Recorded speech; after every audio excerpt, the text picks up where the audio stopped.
प्रणाम करते हैं, उनको वेलकम करते हैं, उनको न्योता देते हैं कि आइए और हमारे हमारे राज्य में, हमारे गांव में आप फैक्ट्रियां लगाएं।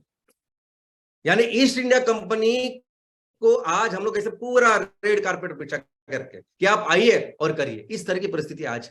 हो सकता है कि कल हम लोग जो कर रहे हैं वैसे सेम करने के लिए ये लोग, बाहर के लोग इधर आए, या बाहर के लोग यहाँ के जो मुखौटे हैं वो पहन के इधर आए। तो क्या करना होगा आने वाले दिनों में? तो हमें ये जो काम है ना, ये एक आंदोलन जैसे करना होगा।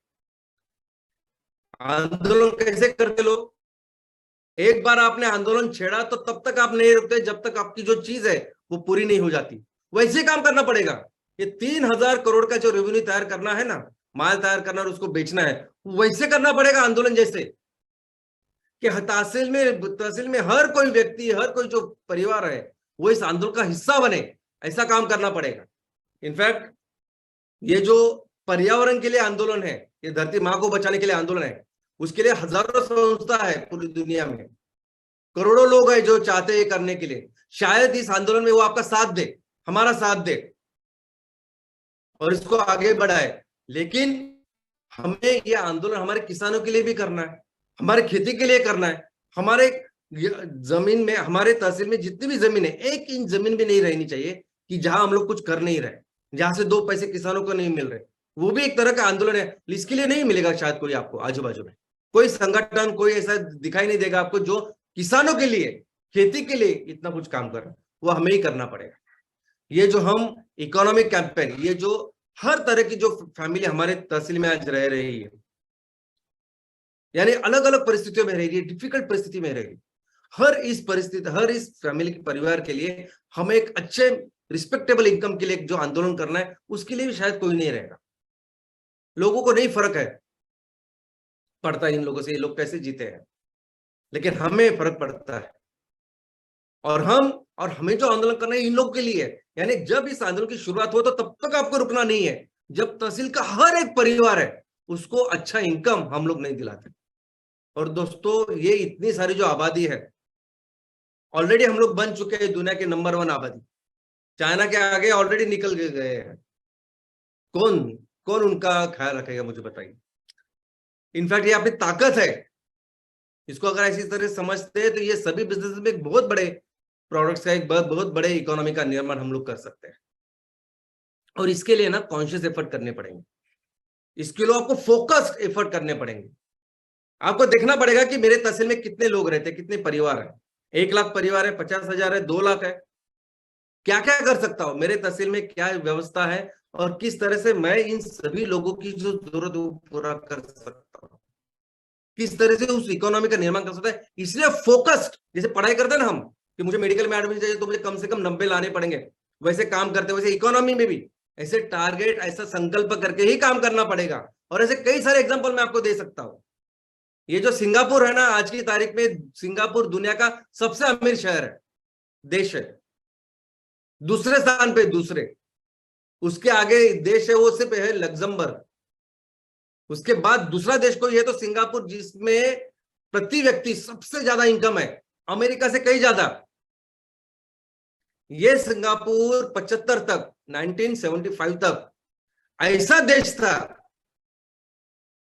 कि पूरी तरह से कंगाल बर्बाद ऐसा था, ना लोगों के हाथों में कुछ काम था, क्राइम का रेट बहुत ज्यादा था, बहुत ज्यादा क्राइम थे यहाँ, मैक्सिमम लोग ड्रग्स में, इसमें नशे में थे। ऐसे देश को यहां तक वो लेके आए कि पूरे दुनिया में सबसे अमीर देश है अभी वो। दोस्तों, हम भी कर सकते हैं। हमारे पास जो चीजें हैं ना वो किसी के पास नहीं है। एक जापान का हम हमेशा एग्जांपल देते हैं। जापान में कितनी सारी नैसर्गिक आपत्तियां हैं। हम जब 1947 में जब आजाद हुए तभी ये हम दोनों की शुरुआत, जापान की तो बहुत पीछे थी, पूरी तरह से बर्बाद था जापान, कुछ भी नहीं था जापान के पास 1947 में। एफर्ट किए कॉन्शियस, पेन से लेके कैसे देश की इकोनॉमी को हम हाथ लगाए, कैसे देश की इकोनॉमी को बढ़ाए, इसके ऊपर काम किया जापान ने। और इसलिए आज ऐसी परिस्थिति है ना, आज ऐसी परिस्थिति कि आपकी टोयोटा हो, ये सुजुकी की जितनी गाड़ियां लोग बेचते हैं भारत में, ये होंडा, ये सभी जापान की है। आज हमारे देश में पेन से लेके जूतों तक कई सारी चीज जापान से आते हैं और हम लोग उसको खरीद रहे हैं, और जापान इतनी बड़ी इकोनॉमी बन गया है। हमें भी ऐसा काम करना होगा, और हमें अभी अब काम ऐसे नहीं करना होगा ऑर्गेनिक ग्रोथ धीरे धीरे करके आगे के 40-50 सालों में। हमें भी ये आंदोलन करके ही करना पड़ेगा, तब जाके हम लोग करेंगे। और दोस्तों, हमारा जो देश है ना, ये आंदोलन के लिए जाना जाता है। आंदोलन वो नहीं है जो अभी हम लोग देखते हैं, कुछ घटना हुई, आंदोलन हुआ, कुछ दिनों के लिए हुआ, बंद हो गया वो आंदोलन, ऐसा नहीं, ऐसा आंदोलन बोलते हैं। हमारा देश जाना जाता है संतों के लिए।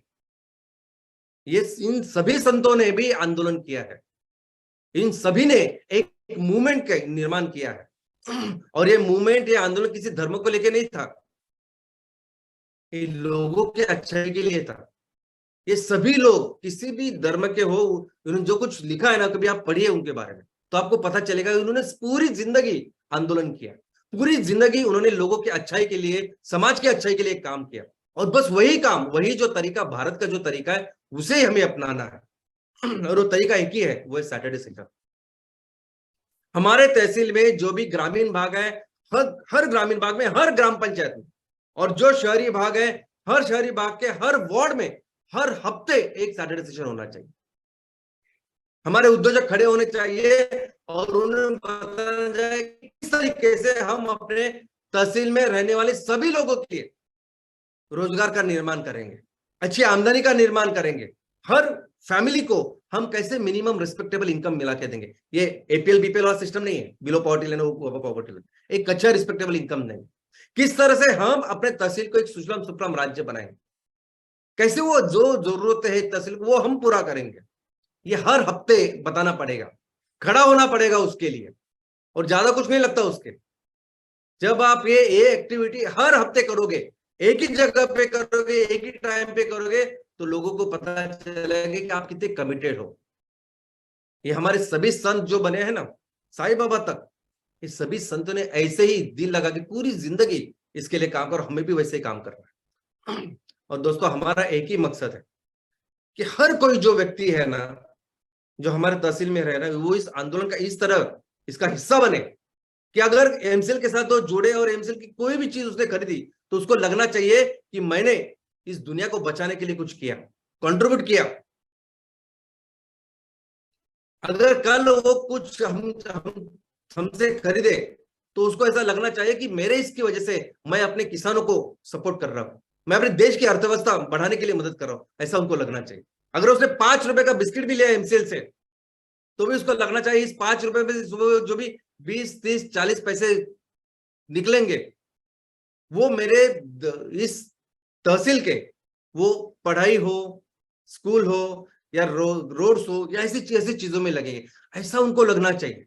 और ये काम का, इस आंदोलन का निर्माण करना, इस सोच का निर्माण करना, यही है आंदोलन।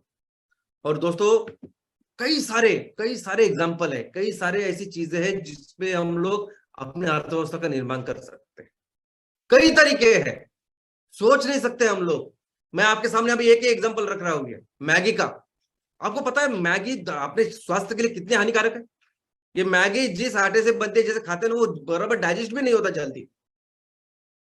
और इसमें जितना ग्लूटामेट और लेड निकला था, 2014-15 में बैन लगाई थी इसके ऊपर मैगी।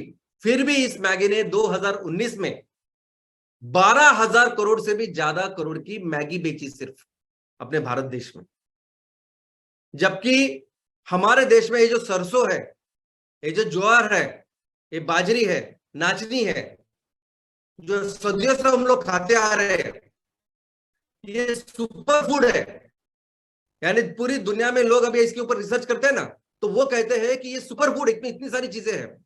और हमको लोगों को यही बताना कि वो मत कहिए, अच्छा खाइए आप, क्या सही है क्या गलत हो दिखाइए आप, लोग करेंगे। आंदोलन का मतलब क्या है? कुछ बेचना नहीं है, लोगों को क्या सही है क्या गलत वही बनना है। इससे अपने आप वो इकोनॉमी का निर्माण होगा। आज के साल में भी देखोगे तो 3 महीने में इस मैगी ने, इस नेस्ले ने 4,000 करोड़ से भी ज्यादा का माल बेचा है। इसका मतलब इस साल में भी उसने 16,000 करोड़ से भी ज्यादा मैगी दुनिया में, हमारे देश में बेची है। तो सोचिए, सिर्फ मैगी की बात कर रहे हैं हम लोग। इस मैगी को भी रिप्लेस करेंगे तो 16,000 करोड़ जो किसी के पास जा रहे हो अपने पास आएंगे। आप सोच रहे हैं, किसानों के पास जाएंगे। और ये सिर्फ उसकी बात नहीं है, कई सारे ऐसी चीजें जो आज चाइना से आ रही है, बाकी के देशों से आ रही है, और उसको आराम से रिप्लेस कर सकते हैं हम अपने तहसील में हमारे लोग जो बनाएंगे उस चीजों से। कितने सारे ऐसी चीजें जिसको रिप्लेस कर सकते हैं हम, हमारे तहसील में बन सकती है ऐसे लोग, हमारे तहसील में रहने वाले परिवार इसको बना सकते हैं, उनको अच्छी आमदनी मिल सकती है। और इतना ही नहीं, ग्राहकों का सबसे ज्यादा फायदा इसमें, एक तो उनको सस्ती मिलेगी, अच्छी मिलेगी, उनका सेहत का ख्याल रखेंगे, हमारे परिवार का ख्याल रखेंगे हम, इतनी अच्छी इको फ्रेंडली चीजें सब कुछ। तो दोस्तों यही काम हमें करना है और हमें देखना है कि हमारा पोटेंशियल, देखो हमारा पोटेंशियल ऐसा, मैं जब भी 3,000 करोड़ की बात करता हूँ, ये हमारा नेचुरल पोटेंशियल है। सिर्फ फोकस करके अगर हम इससे काम करें ना, तो ये हिमालय है जो जो हमारा पोटेंशियल है। हमारा पोटेंशियल है कि दुनिया की सबसे बड़ी अर्थव्यवस्था हम बन सकते हैं। कोई नई बात, कोई मनगढ़ंत बात मैं आपके सामने नहीं रख रहा, ये हमारा नेचुरल पोटेंशियल। और दोस्तों इसीलिए इस पवित्र दिन के ऊपर, कल ये जो पवित्र दिन था, प्रजासत्ताक दिन था, इसके ऊपर एक संकल्प बनाते हैं कि ये जो 3,000 करोड़ की इकोनॉमी का लक्ष्य हमने रखा है उसको प्राप्त करेंगे, हमारे हर तहसील को सुजलाम सुफलाम राज्य बनाएंगे और मिलकर अपने देश को दुनिया की सबसे बड़ी अर्थव्यवस्था बनाएंगे। धन्यवाद।